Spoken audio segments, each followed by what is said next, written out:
దానికొక ఉపాయం నేను చెప్తాను. మీరు ఒక జాతకాన్ని తీసుకొని ఒకరితో మాత్రం వెళ్ళకండి. బాగా క్వాలిటీగా ఉన్న ఒక ఇద్దరు, ముగ్గురితో చూపించండి.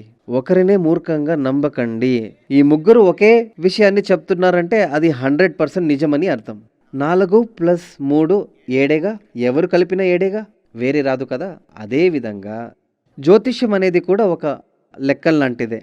మ్యాథ్స్ లాంటిదే. శాస్త్రీయంగా చూస్తే ఎవడు చెప్పినా మీ ఫలితాలు అలాగే ఉంటుంది.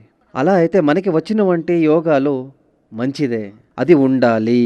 లేదా ముందు ముందు మనకి ఒక పెద్ద ఆపద వచ్చేలాగా ఉంది. దాన్ని ఆపాలి. ఆపద వచ్చేసింది.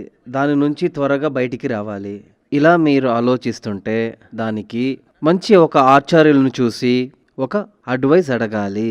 ఎప్పటికీ ఇప్పుడు చూడండి, చాలామంది చాలా కష్టంలో ఉన్నటువంటి వాళ్ళు మీరు బయటకు వచ్చినప్పుడు చాలా పెద్ద పెద్ద ఫ్యాక్టరీలన్నీ మూతబడి ఉండడం మీ కళ్ళారా మీరే చూసింటారు.